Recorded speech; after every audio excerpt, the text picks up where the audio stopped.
Alors moi, je vais vous parler de Thierry Crouzet et de son thriller qui est sorti chez Brajlon Thriller d'ailleurs, qui s'appelle Résistant. Ok. Alors en fait, je connais Thierry depuis une petite trentaine d'années et pour pas changer avec mes relations, on s'est connus par le jeu de rôle à Montpellier. Lui faisait un ingénierat, excusez-moi, en informatique, pendant que moi je faisais œnologie. On est monté à Paris quasiment ensemble. Et nos routes se sont séparées, même si nous nous recroisons régulièrement avec grand plaisir. Il faut vous dire que nous ne sommes pas hommes à recroiser des personnes que nous n'apprécions pas, n'ayant pas assez de temps pour ces bêtises. Alors on ne fonctionne pas du tout de la même manière, mais on se respecte. Alors j'ai oublié de vous dire que Thierry Crouzet est un génie. À ce titre, il a eu beaucoup de mal à rationaliser son rapport avec les autres, parce qu'il considérait qu'il était normal. Et il ne comprenait pas comment les autres pouvaient être si lents, si illogiques et si peu cultivés.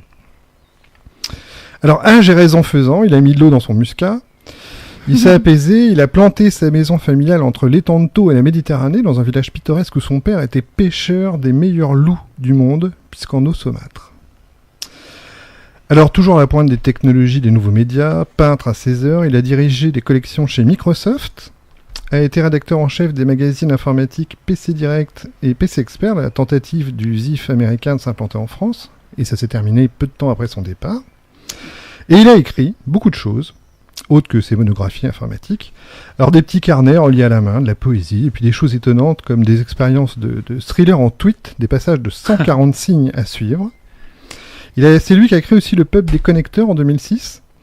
Alors les connecteurs ont rebondi sur le fait qu'entre deux personnes prises au hasard n'importe où dans le monde, en fait, seules 6 personnes les séparent. Le monsieur qui connaît, qui connaît. En 2012, en overdose, Thierry déconnecte de tout. Twitter, Internet, téléphone portable, pendant 6 mois. Et il écrit son expérience avec J'ai débranché en 2012.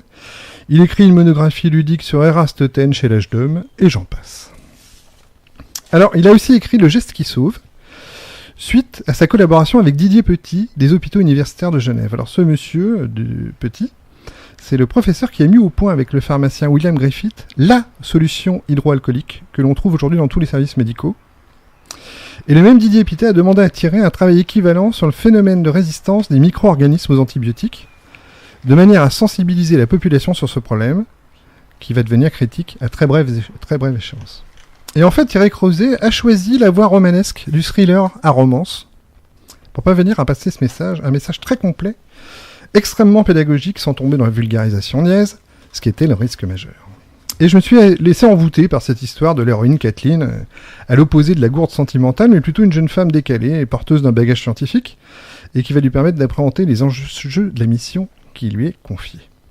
Alors le pitch, c'est elle est étudiante en médecine, elle accepte la proposition de travailler sur un yacht de luxe pour pouvoir financer ses études. Elle y rencontre un des employés de la croisière, Yash. Alors c'est un jeune homme pour qui elle a une attirance marquée. L'idylle s'arrête là, puisque tous les passagers succombent aux effets tout à fait répugnants d'une maladie dont la propagation est foudroyante. Kathleen survit, et sait pas trop bien comment, et Yash, lui, disparaît. Alors les ennuis commencent quand des hélicoptères aux méthodes expéditives arrivent. Alors Kathleen se retrouve embauchée de force dans une unité spéciale. Alors leur recette paraît claire, c'est pas sans rappeler quelques opus des romans de Robin Cook, mais l'exercice est rigolo parce que l'information scientifique qui est donnée avec est très complète, elle se déguste avec gourmandise dans une intrigue romanesque, et en fait le cocktail est parfaitement réussi et équilibré. Alors c'est une écriture simple, directe, les événements s'enchaînent très vite, c'est du page turning, hein, et d'ailleurs Thierry Crouzet s'en cache pas, je l'ai vu sur une émission que j'ai partagée sur la page Facebook d'Imaginaire où il expliquait qu'effectivement il avait pris les recettes des grands thrillers romantiques qui touchent le maximum de public et qu'il avait utilisé les mêmes recettes pour passer ses messages. Donc ça concerne tout le monde sans exception et il faut le lire parce que si en plus la passion est là,